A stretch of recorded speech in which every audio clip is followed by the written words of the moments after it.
Hey everybody, this is Hey Rob, and today is February 14th. Happy Valentine's Day to you and yours.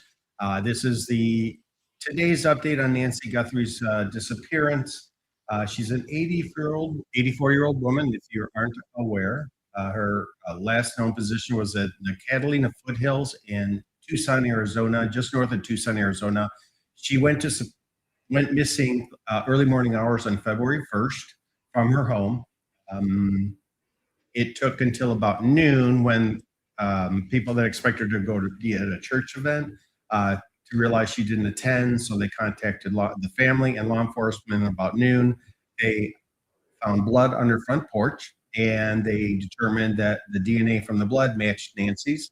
So they immediately treated the property as a crime scene. It's been 2 weeks today, and they have been working diligently, on their investigation. This includes multiple law agencies. Last I recall, the Pima County Sheriff's Department has taken the lead with FBI support. More recently, we have SWAT involvement as well as other law enforcement agencies that have joined in. Again, it's been 2 weeks today, so there's concern. So as of today, the disappearance of 84-year-old Nancy Guthrie remains an active and intensifying investigation. Authorities continue to treat this as a suspected abduction after she vanished from her Tucson-area home in late January, meaning January 31st, early hours of February 1st. In the latest developments, law enforcement activity significantly increased this week. The FBI, along with the Pima County Sheriff's Office, executed a major operation at a home located roughly 2 miles from Nancy's residence. That was about 1.9 miles. It was late yesterday. Two SWAT tactical vehicles went to the location after receiving a tip. And remember, they've received more than 30,000 tips via the phone line and/or through the website that's provided. I will provide with you both. It's already in the comments. The road was blocked off by the Pima County Sheriff's Department truck on both ends. The SWAT team requested the individuals from the house to exit the home. They did peacefully. At the beginning, it was a man and a woman, and later it was two men and one of the men's mother. They were most likely brought into the SWAT vehicle to be questioned. One of the SWAT vehicles left the scene, and then multiple law enforcement vehicles drove through, allowed to drive through, throwing their badges and such. Never saw them leave through this side of the roadway that JLR Investigations is covering. And keep that in mind that he's live streaming from the site, and I'll put him up momentarily. But I wanted to let you know that Jonathan Lee Ritchie's Investigates is the channel. I have the link also in the comments, which I'll keep repeating throughout, as well as the FBI's phone number and tip line. So multiple individuals were temporarily detained, and a vehicle was seized and towed for forensic processing. That was a Range Rover that last night they taped up for evidence purposes, so there's no one to go into it. And according to the notes, that it was brought to probably a law enforcement secure area so they can investigate it and do forensic processing. As of now, however, no arrests have been announced and no charges have been filed. Investigators are continuing to analyze physical evidence collected during the search. Remember, they did several searches, canvases in the area, requesting recently, the last 2 weeks approximately, from local neighborhoods, footage from their home cameras. And all of that was requested to be provided to law enforcement. And as you can imagine, it's quite a bit of work behind the scenes, to go through all of the phone calls and tips, as well as processing all of the forensics and evidence, as well as that camera footage. They did have a vehicle that was of interest. I don't think it was a Range Rover. I think the Range Rover was identified evening last. So they were using the footage to see if anything suspicious was in the area. They did canvass here and speak with neighbors, not just on the street on Campbell Road, where Nancy's home's located, but also the surrounding neighborhood area. And as you may recall, the Catalina foothills is quite full of brush, mountainous, trees, very not easy to get through, right? As well as live natural animals. Jonathan had shown us a coyote that walked across the road at one point, a family of javelinas, which are animals that live in the Arizona area. So we live with them. Remember, we entered their area. So the area was surrounding Nancy's home. They had drones above flying around during the past 2 weeks. They continued the canvassing. They questioned many people. And with that said, let's see if I have anything new on this screen.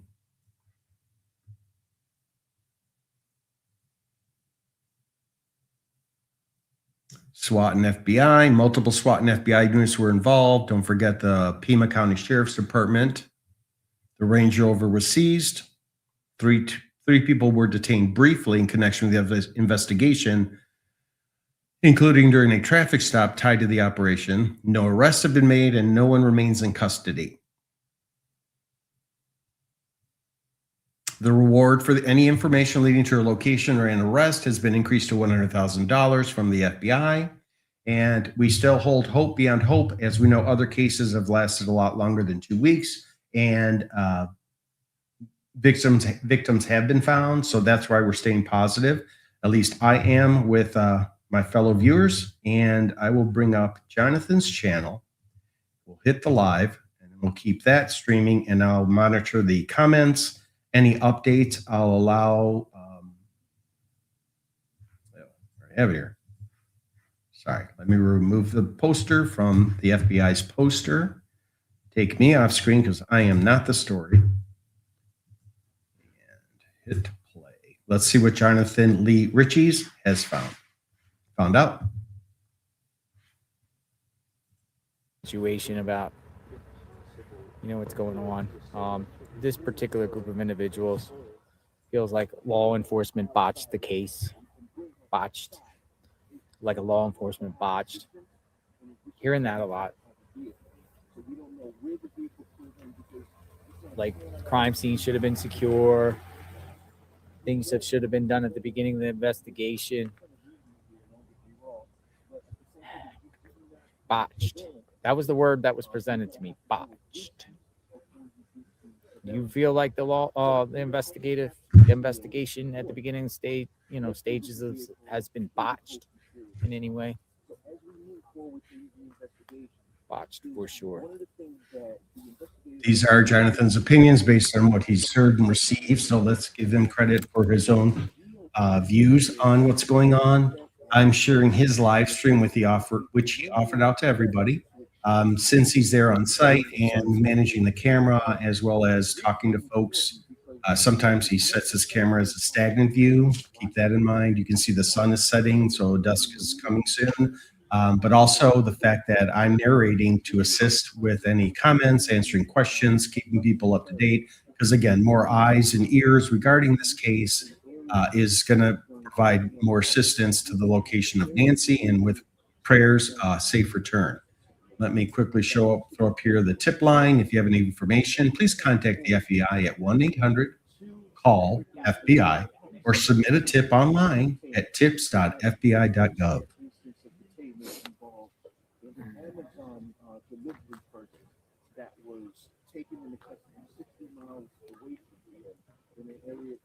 As last night occurred also, many things happened later in the evening. Now it is a Saturday, about 6:30, just past 6:30 p.m.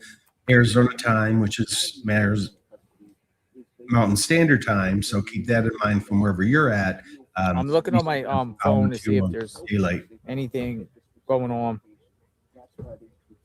I think it's going to be a quiet night. But let's hope we can get some action to bring this case to an end.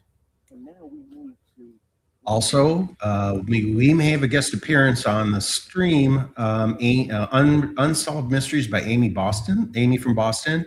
Amy's a very cool friend of mine. She does a lot of true crime stories and reviews, and going back in time to see what the status of things are, as well as reviewing cases that have been presented, just keeping things in light. And I compliment her very much for her coverage of various trials and criminal cases. I do want to put her link there to her YouTube channel, so you can go over there and subscribe to her channel also. It's very interesting. You can see her past streams, and her up and coming live streams. So her and I spoke. I said I'd like to invite her. I gave her the invite link, so we'll see at her availability this evening. And if she joins us, great. We'll be able to talk to her. She can also give us insight from her perspective on what's going on from Boston and what she's been hearing in the local area. So I just want to give you her YouTube channel there, so you can search her up. You can search her by Unsolved Amy Boston, and you should be able to see the channel. She's a Shamrock gal. Also, I've not heard anything new about ransom notes. The ones in the past week or two that have been received have not been confirmed via source. Sorry, the source has not been confirmed, nor the ransom notes have been authenticated. We do know Harvey Levin from TMZ has received several directly to him. Reason that Harvey explained is that the person sending the ransom note, whether they're involved or not, stated they don't trust the news, so they're reaching out to him because they trust TMZ more. Doesn't mean that law enforcement won't receive more ransom notes, if at all. So, hey, IB. All right, so do you have a clear line of sight? Thank you, IB. I appreciate that. I said hello to Tex Packet too. Hey, thanks, Tex. Happy VD Day to you too. Everybody see your doctors come Monday. What? Teresa, hey. Snow, how you doing? Where's my Bruce? Bruce, the Moose.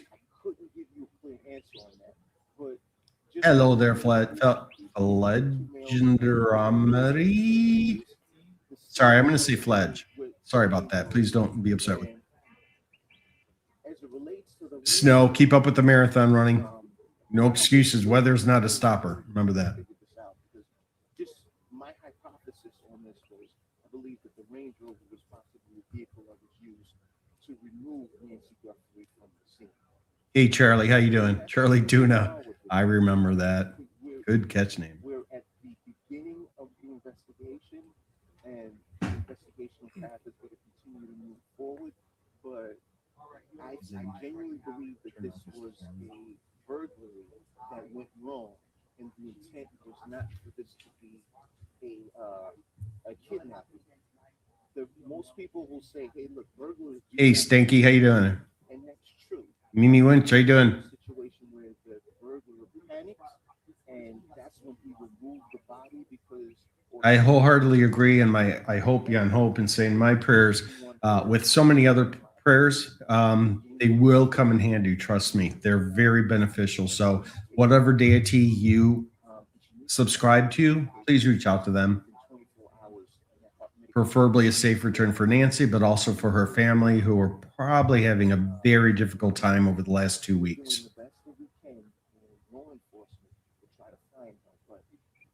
Yes, the weather here in Arizona has been beautiful today. I was actually out in a t-shirt and sweats just because it was too hot to wear anything else. Beautiful blue skies in North Phoenix. You can see the sun setting in Tucson, Arizona. Sorry about the darkness on the ground. It's a lighting issue with the camera. As you know, if anybody's in photography, but you can still see the color tones in the sky. Hey, Sunflower, how you doing? Yeah, there's a lot of eyes on this around the country, so that's very important to acknowledge also. Being that we're local, like Richard, it's not even Richard, it's Jonathan. Man, am I tired. Jonathan Lee Ritchie's investigates is not from the area. He's staying in a hotel there in Tucson, so he's up early. He's been putting in over 12-hour days for the last 2 weeks just to provide coverage, live streaming coverage on his channel. And did I share that? Let me go here. Make sure that I share that also.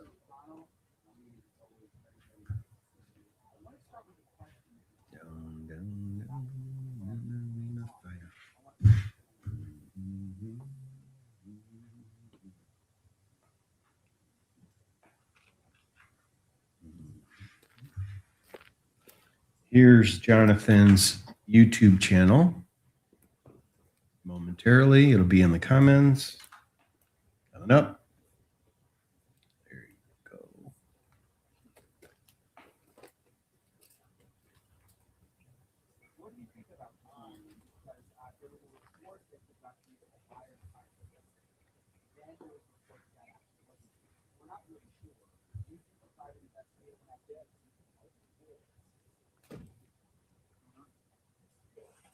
Hey, Diane, how you doing?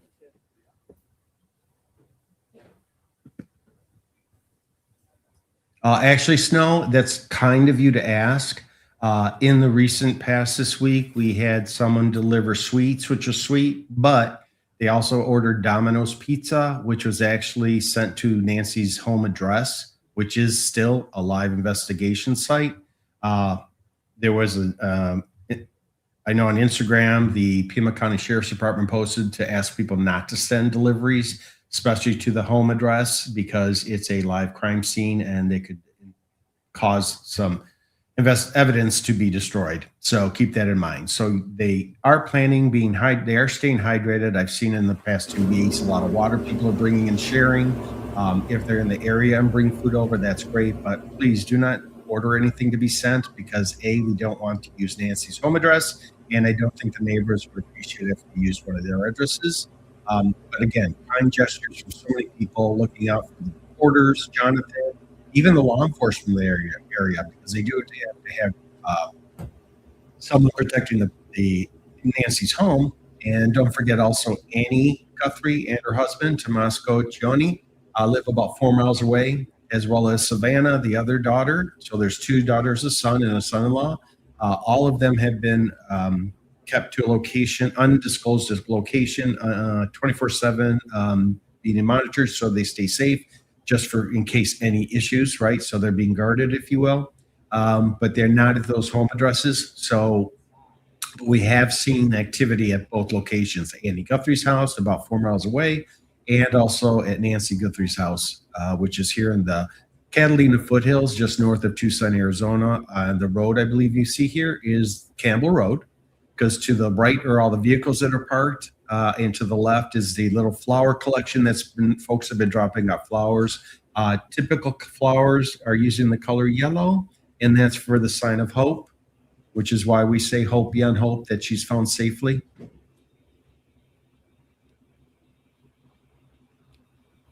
Hey, Beatrice, how you doing? Welcome. Let me I'm going to do it this way. I'm going to add some comments so you can catch up with verbiage, reading it wise, so you'll know. This is regarding Nancy Guthrie's disappearance. The early morning hours of February 1st. It occurred at her home in Catalina foothills, north of Tucson, Arizona. It was reported missing. She was reported missing midday on February 1st when her friends, I assume from church, notified the family, who notified law enforcement around noon after she didn't attend a church function. And we are now, even though it's alleged, we're referring to the abductor and or abductors, or kidnappers, right? Suspects, that kind of thing. Also, I shared about the ransom notes. We have no idea who the sources are, if not one or more, as well as they have not been authenticated. But there has been discussion in those notes about providing Bitcoins, and additional information regarding Nancy would be provided. We do not know what the family's been doing behind closed doors. We do not know what law enforcement's been doing since last night. There was supposed to be a public statement that was being prepared, as well as a media stage being set up in that area, where about 1.9 miles away, where the SWAT vehicles and multiple law enforcements went to. And even though the 3 folks that they found, 2 men and 1 man's mom, were detained and questioned, they were released. It was determined they were not part of this Nancy Guthrie's some of that sandwich, and then I was looking at the sunset.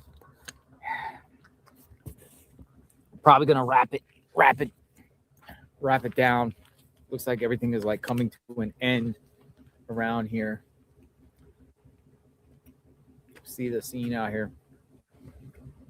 Amazing sky, for sure. I was gonna get in my car and go to Annie and Tomaso's, but I think I'll leave it at that. And then Again, I'm gonna go get a little rest, and then if anything pops off, definitely tag me up on X at JLR Investigates and reach out to me, and we'll be fresh tomorrow. I'll be out here first light for sure. We'll use this as a staging ground. Of course, if anything else pops off, we'll share. But it's just not. There's nothing going on. So I don't think they're gonna do any raid out here tonight or whatever like that. You got the sheriff here perched out as usual. Another day though, and it sucks. It sucks because I've spoken to so many people, and they generally want this case solved. They generally, there is a lot of mixed opinions about Nancy. Some feel like she's alive. Some feel like she isn't. You never want to, give up hope. Somebody did something here, and this is insane. I mean, we're all hooked. We all want to know. We will continue to follow.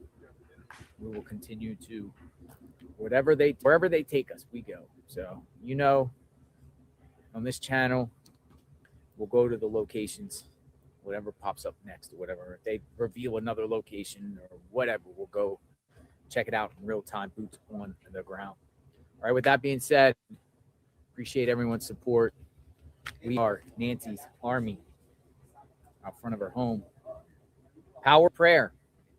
And also pray for all the law enforcement, including the Pima County Sheriff, Nanos, all his deputies. I could say that his deputies have acted professional out here, kind and courteous deputies. They're all of them been super chill out here. They don't bother anyone. Updated news, If Sabrina. anyone has a question for the deputies, they come out. They're courteous. If they're standing at the road, they say hello. They're not on any power trip or anything. Praying for the FBI, law enforcement, HSI, partnering agencies, everyone. Hopefully everyone can work together. The power of working together. Power working together can make a huge difference. Hopefully there's no egos and people on both sides withholding information. You want to just work together to get this solved. The whole world is watching. The whole world is watching this case. And it will get solved. Whoever did this will be caught. I don't want to think months and years, like the sheriff said. I think there'll be a big break soon. Somebody will slip. Somebody knows who the perp is. Somebody will share. The rewards, $100K. It's $100,000. $100,000. It's a lot of money. You can pay your groceries for a year. It could put your kids in college and school. You could do a lot with $100,000. Turn the person in. $100K. Maybe it goes up, the reward. Do it now. Get $100,000. You'll be like the hero out there for turning her in, or turning the person that did this to her in, or finding her, any information on her. That's safe return of her too. JLR Investigates. All right, we cover breaking news, true crime, 24/7. Whoa! Just stepped in front of the media guy. Get out of the way. That's what he said. He said, get out of the way.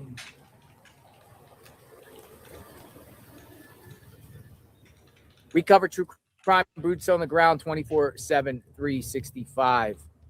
If you're new to the channel, welcome. Thank you, everyone that contributed. If I did not acknowledge you, I truly apologize, and I'm truly grateful for your contribution.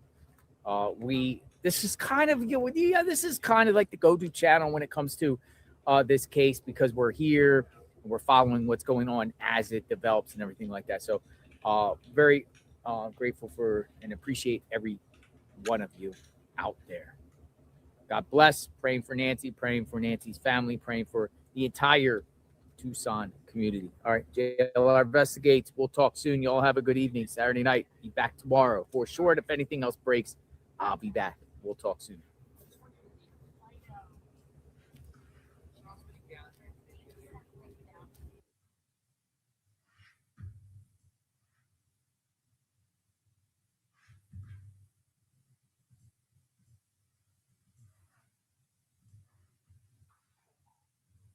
Ziggy, turn off Mr. Purple. Sorry, I'm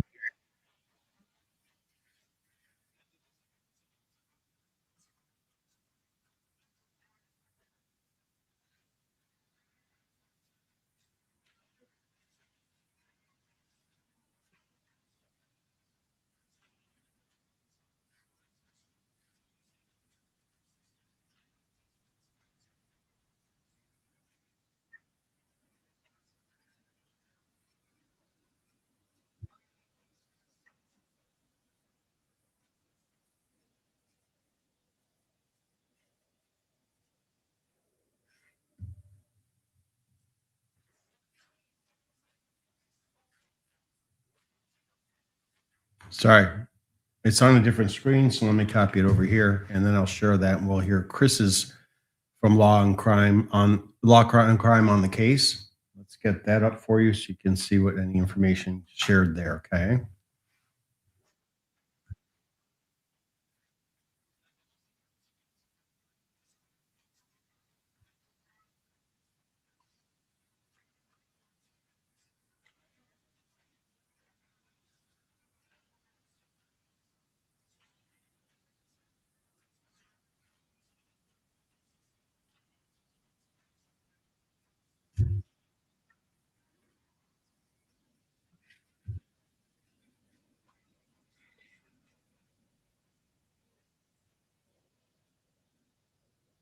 Here we go.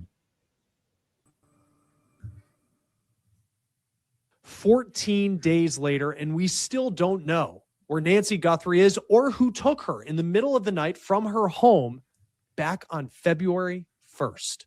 Now, there was a lot of activity that we need to talk about that happened last night, specifically at a home 2 miles roughly from Nancy Guthrie's house.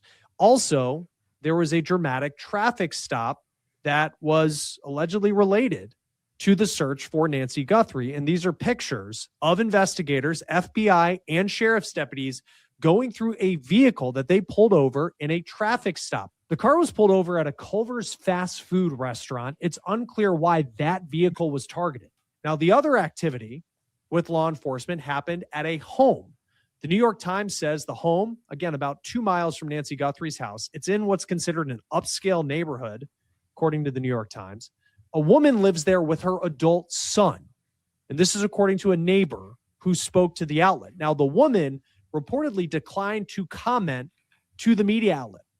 The Pima County Sheriff says that the reason that the SWAT team went to that home was because of a tip they received, and it was a federal court-ordered search warrant that was executed at that house.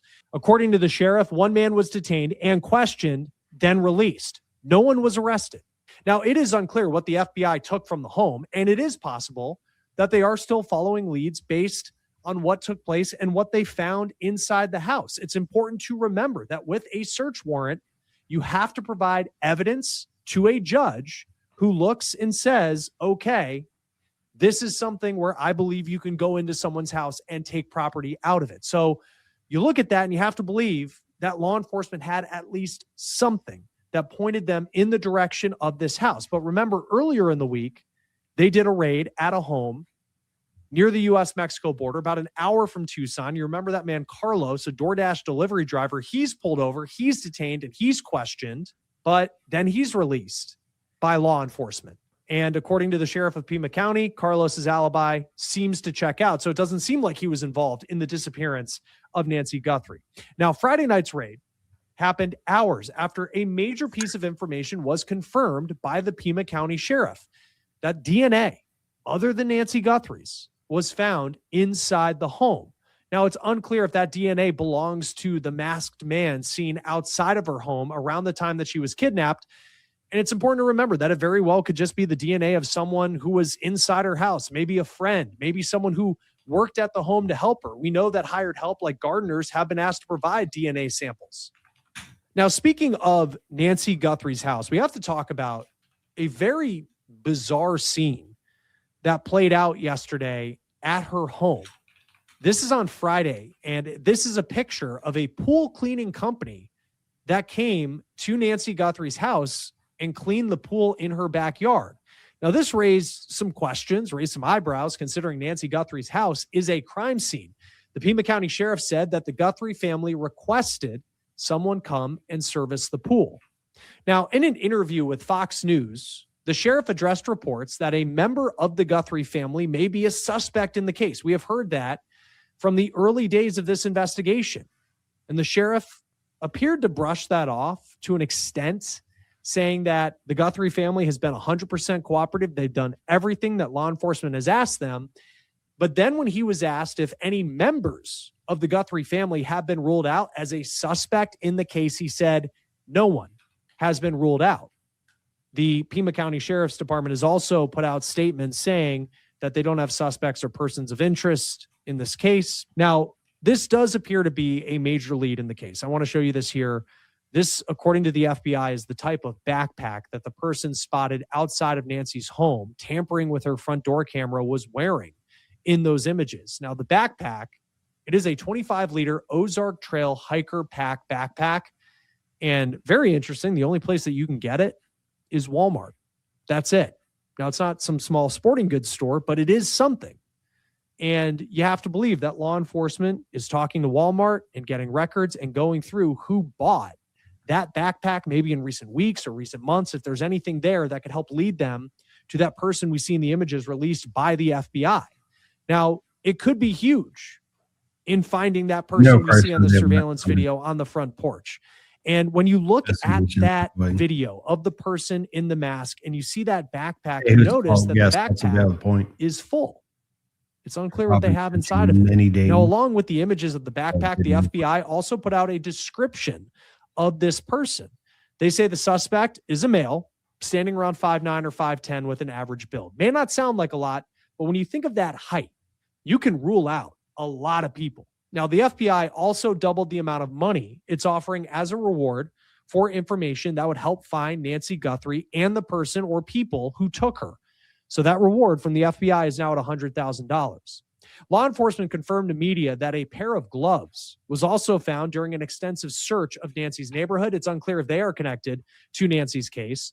The Pima County Sheriff told KVOA TV that, quote, quite a number of gloves have been found in their search efforts, and some of them are as far away as 10 minutes to the east and 10 minutes to the west. It is unclear if any of those things could help find Nancy Guthrie.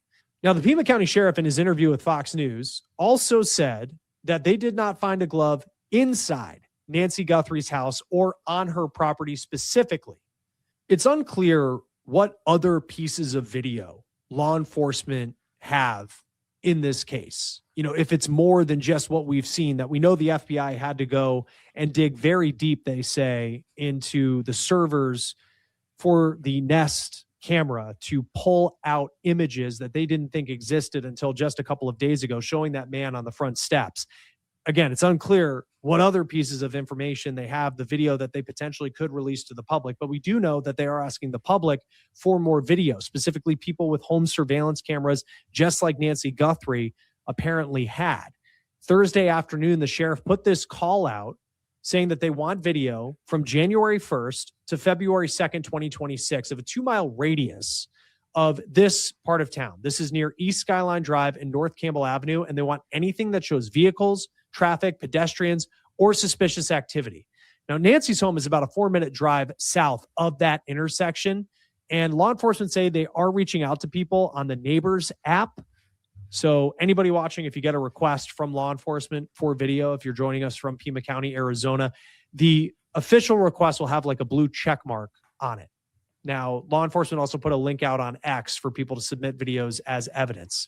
Previously, law enforcement did say they were looking for video at specific times that I want to talk about again, because KVOA TV said that people in the Catalina Foothills area of Tucson, that's where Nancy lives, were asked for surveillance camera footage for very specific times, like January 11th between 9 p.m. and midnight.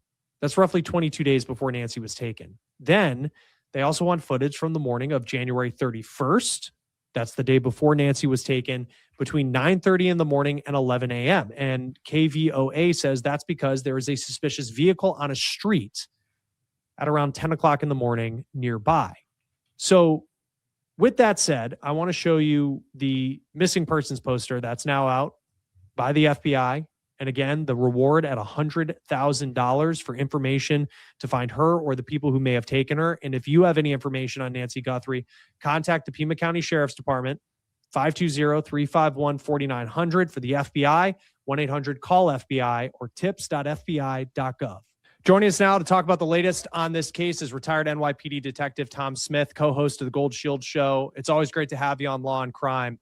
Last night, we're following along once again as a SWAT team moves in. You have two different locations. You have this traffic stop, and then you have a raid of a house. And from the outside, it feels like, okay, here we go. This is, it's heading in the right direction. And now we're finding out that both people who are detained have been released. What do you make of that development? Well, let's back up a little bit with what happened before that. They had to have enough evidence to go in front of a judge and get a warrant. So in order to get the warrant, you got to show the probable cause of that warrant, not just where you want it, but you have to get into specifics about what you're looking for and where in that house you're going to search. You can't just blankly get I want a search warrant for this house. So they would have had to have laid this case out to a judge about what they have, and none of this obviously we know, in the public. So the judge was convinced that they had enough to issue this warrant, and then they went and tactically took it down and took the warrant into play and came up with what it was. So where we're at now is, again, every time in this case, Chris, we go kind of 3 or 4 steps forward, we go back 5. And that's just the way the pace of this case has been going. But it's not unusual. Complex cases like this is what happens. Yeah, and we were talking to a retired homicide detective from Pima County yesterday, and it was about, I just asked about, because I can see frustration from the public, and I know, like, if you're an investigator, like, who cares what the public, someone on the internet and like criticism like that, but it's like they keep going back to Nancy's house or Annie's house, and it's like, well, what did you find today that you couldn't have found like yesterday? And I know that that's just kind of how this process goes forward. When someone is detained, we'll see someone get arrested and we know that then they're in custody. But then there's also times where it might be a witness or someone who may have some information, and then they're invited down to the police station, and then they can, have an interview with detectives there. How would you characterize that? Well, it all depends on the circumstances. All right. These are very specific circumstances that have to do with the search warrant. So when that was one of the points that came out last night, one of them was handcuffed. People get handcuffed for everyone's safety. That is why they're handcuffed, because the police going in, the agents going in, don't know who these people are. And if it has anything to do related to this crime, the perp who was at that front door did have a firearm on them. So you have to take that all into account. So detaining them means they can't hold them indefinitely, but at that moment, they're not free to leave until questions are answered. Now, if they want a lawyer, fine. That's their absolute right to do so. But they're conducting an investigation, and that at that time are not free to leave. Then process goes on, things get straightened out, questions get answered, and then, everyone's free to go, and we'll be in touch. I guarantee you, as I sit here, they're not alone. All right. There's a couple of cars around that area making sure they don't take off. They don't head to an airport. They don't head for a border. Something like that, because they're still on the radar, and there's still questions out there about that warrant last night. With the detaining as well, like I know you can hold someone for like 24 hours. And in this case, I think they were held for about 12 or less. Do you read into anything that they were let go, where it wasn't like, we're going to hold you up until that exact moment, which would be probably like 3 o'clock tomorrow morning or something like that, like when they were brought into custody? Do you read into the fact that they were released far before, they could have been released? No, because what, as a detective who did this, we took people in for questioning all the time.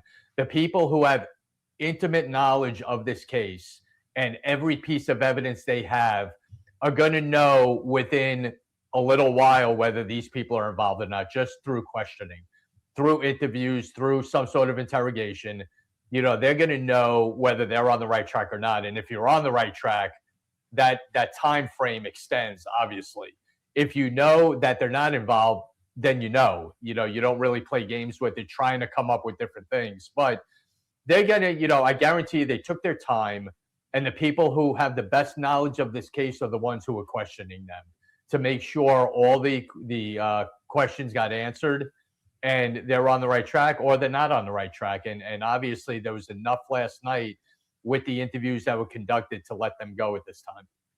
And when you look at, and I know the gentleman Carlos in Ricos, Arizona earlier, the sheriff said earlier this week that his alibi seems to check out, but it was like cell phone data that had them believing that he was someone that they just wanted to talk to. And then they did a court-ordered search of his home. And then we don't really know the details as of yet officially about what led them to this house about 2 miles from Nancy Guthrie's home. And then you have this traffic stop at a Culver's nearby. But just from what you're kind of seeing on the outside, like what seems to be the strategy of how they're identifying people who they want to talk to? There's probably a number of ways, Chris. You have cell phone data. You have any DNA test they're doing. We don't know the results of the plea to the public of looking at their cameras on their houses for a certain period of time. So, and just the leads that are coming in. I mean, they're up to, I think, 30,000 leads that they have gotten since the video came out. So you have to track them down. And if one comes in that's viable and you know, you go through it and you can collaborate what they're saying on the tip, that's going to lead to maybe another step and another step. So it all has to do with what's being collected and what the investigators know right now. And again, I'm telling you right now, we know maybe 5% of what they know right now. And that's a good point, especially because, and I can see the exhaustion in the comment section of some of our stories. And then if you search online, of people just wanting an answer to this case, but it is taking time to, you know, definitively figure out what happened. You know, kind of one other kind of anecdotal part of it that stood out to me was in the detaining the other night with the gentleman near the US-Mexico border. Like he talked about whether it was the agents or deputies who were interviewing him, that they had said they think that his eyes look like the person in the surveillance picture. And then his mother-in-law said that when they came into the home with the search warrant, they showed the surveillance pictures and said, "Is this your son-in-law?" And it's like, when I heard that, like I was worried, where it felt like they really thought they had the guy and they didn't, according to the sheriff. Is there any concern that might have been the path that they were taking? But then really at the end of the day, like now they're kind of, okay, this guy wasn't it. Now we have to start back at square one and figure out who else might have been in the area that night. Oh, sure. You know, I hope, you know, I'm gonna take a leap in doing this for over 30 years, that they didn't just go on what the eyes look like. All right. I'm gonna go out on a limb and say there was a lot more to it than just his eyes. They might have said that to him or his family, but you're not going to a judge to get a warrant and saying, well, his eyes match. You know, so there was much more to do with that. But the thing about this, Chris, is you have, and let me just try to explain how it works. When you have this complex of a case, you have certain groups and certain teams that are tasked to do certain things. LPR readers, surveillance cameras, you know, background checks of people in the area, criminal histories of people. You have different teams who are tasked to do stuff. So even when this happens, and a takedown of this magnitude took place last night, all those other groups are still working, and they're still coming up with other things that might lead them to the conclusion of this case. So just because an operation like last night takes place, everything doesn't shut down. Everything's still going on. So as much as last night we all thought looked good, there's still leads that are being followed up. And there's so many cases where even with, you know, statements that are made by law enforcement to the public, like they could be working something else behind the scenes entirely. I keep thinking back to Brian Koberger and it was, hey, we don't have a suspect, and everybody's piling on law enforcement in Idaho, but they very much did. They were just kind of building their case as it goes. Clearly in that situation, though, you're dealing with what we knew at the time was a murder. In this case, it's still trying to figure out where Nancy Guthrie actually is. On some of the public statements part of it, and this is, you know, maybe it's something that's playing out on the sideline, but it's everybody trying to read into the sheriff and what he's saying. And he was giving news conferences, but now he's not. But then he's giving some statements in interviews. And you see the public frustration from that, like really at the end of the day. And I'm all for, you know, getting as much information as we can in the media, but how much does like the public side of it and how much they know? And I know that there's a ton of speculation and this is very unique that way. How much does that actually impact the people who are working on this case?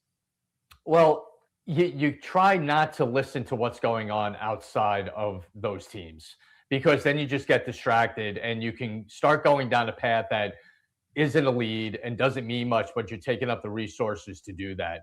You know, do I agree with not completely freezing out everyone? No, I think there's a certain level that you need to keep everyone just informed, not specifics, not to jeopardize the integrity of the case, but just keep them informed. Because like I've said numerous times, Chris, when you completely freeze everybody out is when conspiracy theories start and rumors start and people's imaginations just go off on a tangent.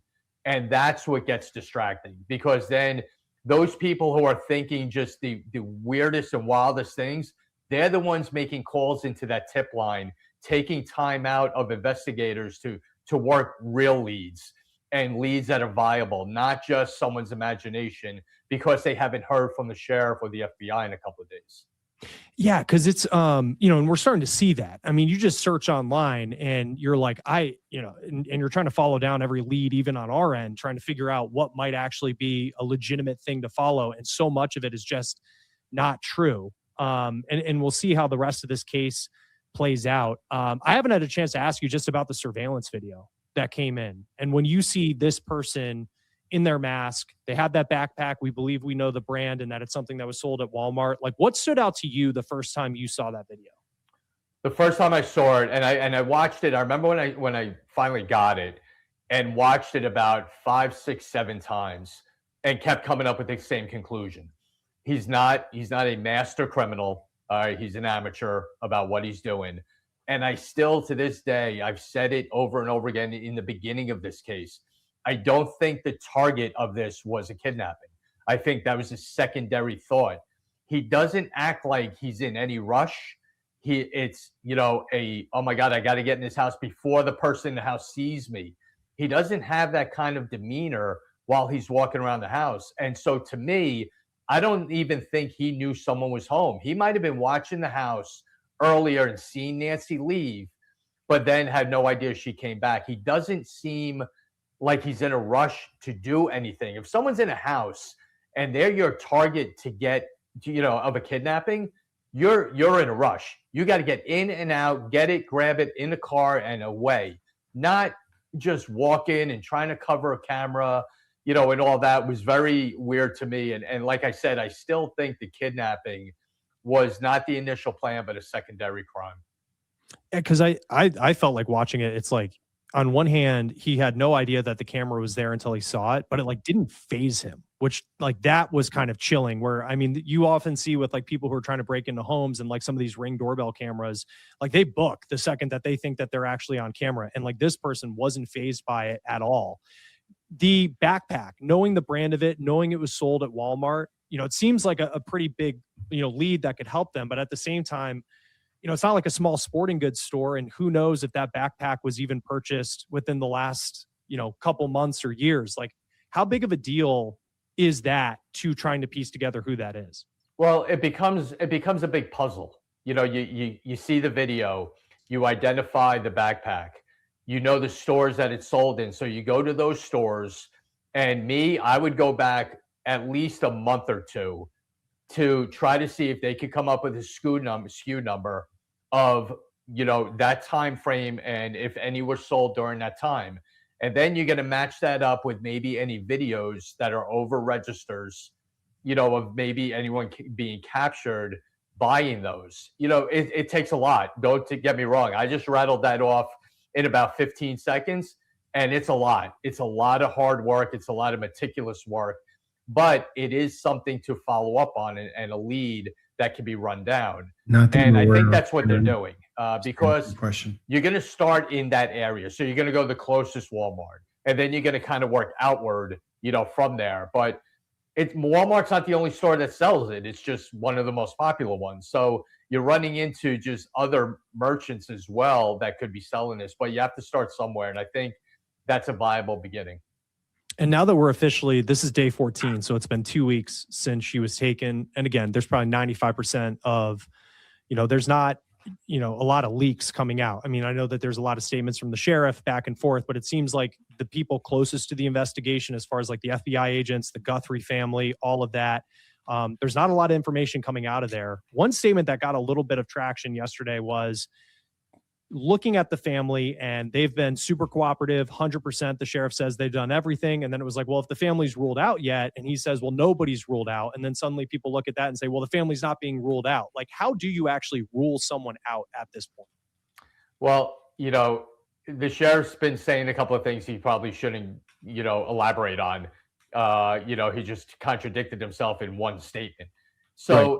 No one, listen, until someone is in handcuffs and in jail and charged, no one's off the hook. Everyone is still being looked at, either family, friends, neighbors, strangers, all of that. No one is off the table until the right person is apprehended. And when I look at this too, because I know they've said like hundreds of agents are working on this and members of law enforcement. We saw a massive SWAT presence last night. The FBI crime lab is going through stuff. I know that there was a little bit of controversy with that private lab in Florida that has a relationship with Pima County, but there is just so many people working on this. And it's like, I sit back knowing that there's probably 95% we don't know of. And it's like, how do whoever took Nancy Guthrie, like, how are they at this point not in custody? Like, when you look at this investigation and you're kind of seeing what's playing out, like, what can be the type of break in a case like this that changes everything? I think waiting on the DNA of something they recovered, they stated from inside the house that's not Nancy's, that right now is what you focus on. And then there might be something, tomorrow that you focus on. But I think right now, that DNA sample that got sent down to Florida is going to be big. That's going to be a big part in this. That is, if that DNA is in a data system, so a lot of it, we're all holding our breath and hoping for that one break. Criminals aren't perfect. There's no perfect crime. So you hope there was a mistake made somewhere, or someone has knowledge of this that gives these guys up. Those are the hope factors that investigators deal with when you're running down leads and you're running a case like this. But I'm telling you, Chris, I'm telling you right now, all those investigators and detectives and agents are not sleeping. They're not eating. They're not going home. They are pounding this as hard as they can because you want a conclusion to this, whatever it might be. But they're not stopping, and I know that because I've been there. I've been involved in cases like this. And it becomes personal because now it's on their watch that they have to go get this person. So we're going to hope for the best. Yeah. And now, day 14, but it does seem like there at least you hope that there's just steps forward in this investigation that can lead to that break. That may change everything. Tom Smith, retired NYPD detective, co-host of the Gold Shield Show. It's always great to have you on Law and Crime. Thanks for being with us. Thanks for having me again, Chris. If you have any information on Nancy Guthrie, you can contact the Pima County Sheriff at 520-351-4900. You can also contact the FBI, 1-800-CALL-FBI is the number, or the website tips.fbi.gov. That will do it for On the Case, presented by Law and Crime. Subscribe to us on YouTube and Spotify, and we are also now streaming on Peacock. I'm Chris Stewart. See you next time.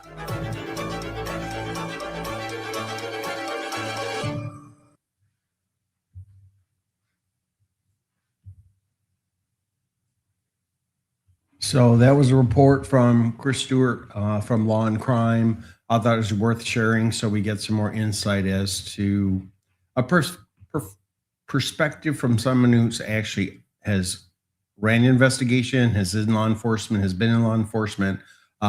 Really good description of what be going on in behind the scenes. A little bit of explanation of why, as some of the comments stated, they're not releasing much information to the public. As they're working through the investigation behind closed doors, so to speak, there's a lot of work and effort being put into this, especially during this long weekend ahead that we're in the middle of, I should say. I don't believe everybody's taking time off. I believe a lot of these folks that are involved from law enforcement are still working diligently on video scrubbing to get any evidence that they can find, also answering those tips and phone call numbers, phone calls that have come in. As you can see, FBI can be contacted at 1-800-CALL-FBI, or you can submit a tip online at tips.fbi.gov. Also, Jonathan Lee Ritchie, I want to make sure I put his link back up. He's the one who's streaming live from in the North Tucson area near Nancy Guthrie's house and Annie Guthrie's home. Nancy's at the Catalina foothills area just north of Tucson, and about 4 miles away is Annie Guthrie and her husband, Tomasco Gioni. They live there, and as you heard in the Chris Stewart story, we'll say they did address the SWAT team based on a tip that they were able to go to a home nearby about 1.9 miles away and questioned 3 individuals. They were detained and then released about the 12-hour mark approximately. They weren't held the entire 24. The law enforcement made their investigation and realized they were not involved. But I do agree that folks are probably still being monitored, people of interest.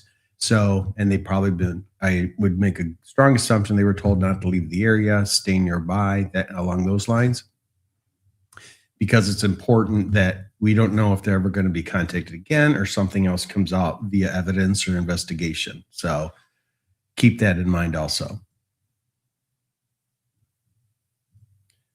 J Rock asked, do you think he could be a serial killer? Do you know how many missing persons in that hiking area? I did a search yesterday and just in the Tucson area, and there were only 2. There was a young girl in 1984, if I'm not mistaken, and then a teenager in 2001. So only those 3, including Nancy, thus far. Now, in the state of Arizona, compared to the national average, we have approximately 1,100 missing persons in the area, which Arizona is a very large state. So that's a strong number. No matter what it is, anyone missing should be investigated and found. That's why we all have to work together as concerned citizens. And I've said it before, you may not have heard it if you haven't been on my stream before, but we only have so far of a circle of influence individually. But if we connect with others, that circle of influence increases.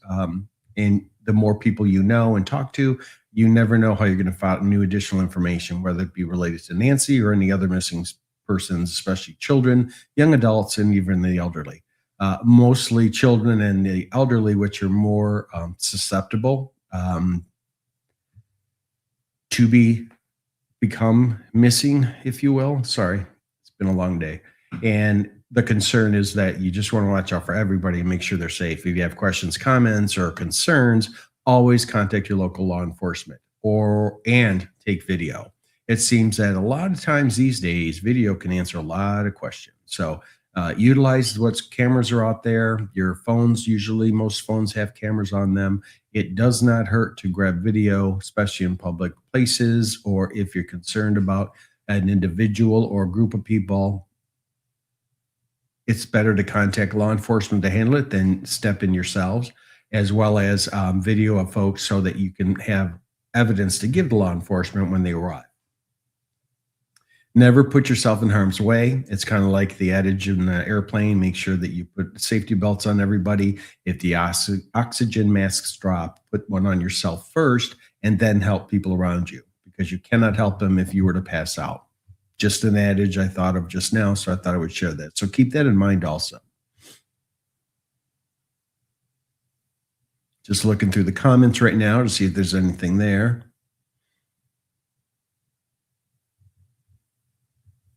A variety of comments, I see that.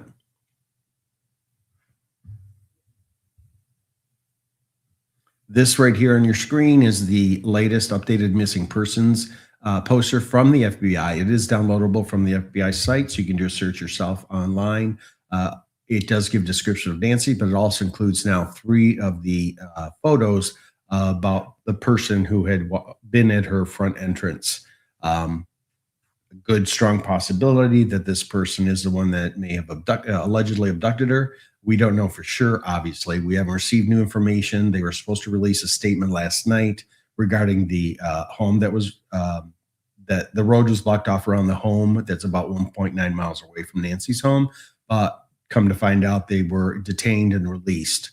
And again, like I said, they're probably still being monitored, just like many of the other folks of people of interest that they are concerned about. Again, this weekend is not stop until Tuesday type thing. This is something that's 24/7. This is not a story that stands on its own. It's a representation of so many missing people around the country, around the world.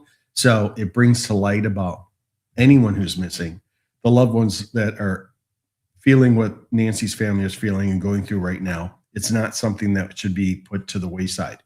So once again, we all have the ability to write our political elective officials, contact them, let them know if you specifically have someone missing from your family, or if you have friends that have missing family members. It does not hurt to reach out to your elected officials. Make the awareness known. That's what they're there for, right? They represent us.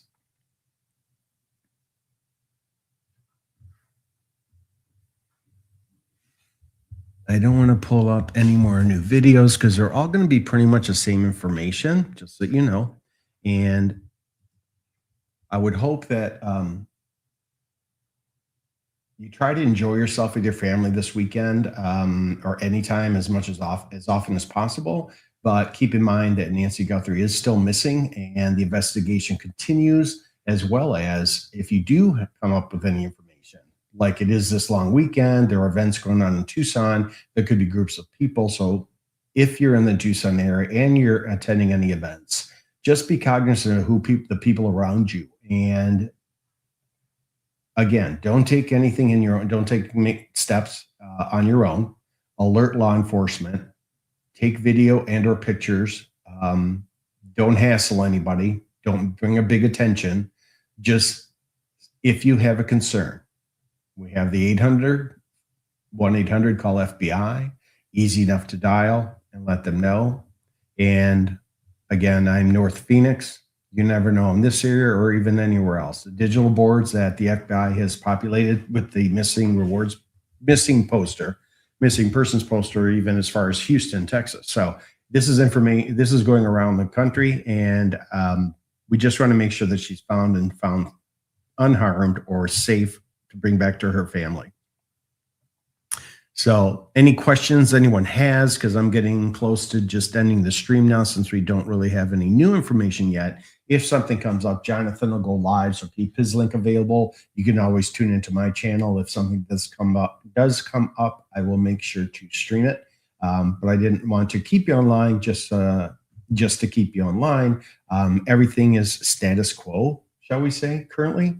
So we'll keep that fingers crossed. Say your prayers that they all help. It doesn't hurt. I'll be doing mine. Just want to make sure that everybody stays safe. Watch out for your family members and friends. And you're very welcome, Robin. I appreciate that too. Very nice for you to say that. Again, I've been doing the narrative with Jonathan's live streams just to give you some additional information, which I can quickly look up, or up to date. I was going to say, bring you up to date on any new activity. Otherwise, I also wanted to recap every time I stream so everybody who joins knows what we're talking about, what the topic is, a missing person, elderly missing person. So we want to make sure that everybody's aware of. Let me see if I can throw that up there. There we go. So you see that missing persons. You can see the photos there. May not be very helpful, but they give you an idea of 5'9" to 5'11", approximately. The Ozark bag that they talked about, purchased from Walmart, most likely. We don't know when.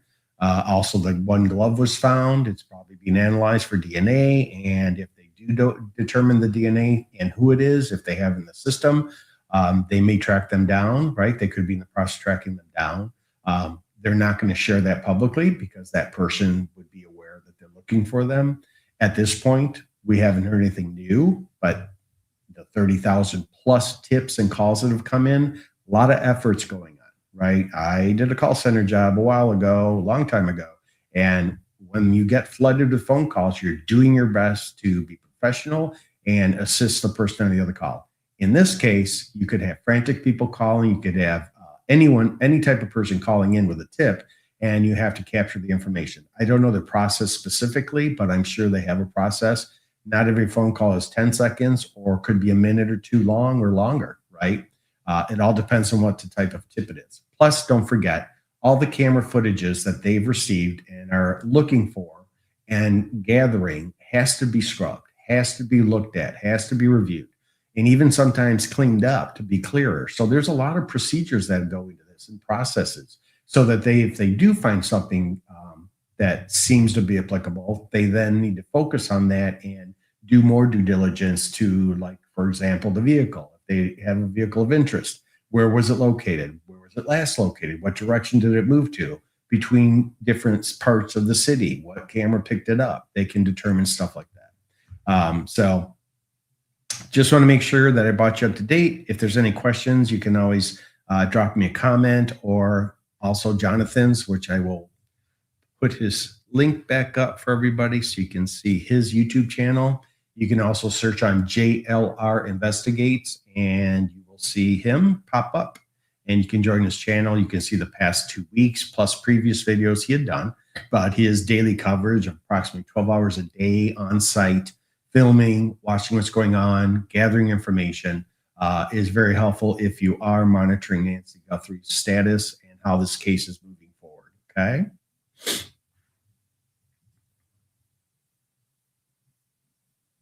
Okay. Well, thank you all for attending. I appreciate it. And I hope you have a safe and wonderful night. Keep the prayers going. That's very helpful. Trust me. And I'm keeping hope beyond hope that she will be found safe and maybe need medical attention. But I also believe that the alleged abductors are smart enough, if she's told them about medication she needs, that they found a way to get some to us to provide to her. That's what I'm focusing on. So thank you, everybody. Take care, Tex. Take care, Snow. Take care, everybody. Yes, Coopers, you're right. All three were detained and released in the morning, so less than 12 hours.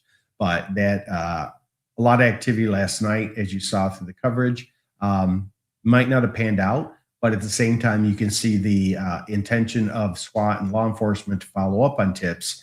You never know if the next tip could be the one, right? So again, I'm going to let you go. My outro is going to play, and I thank you so much. We'll see what tomorrow looks like. Have a good night. Be safe.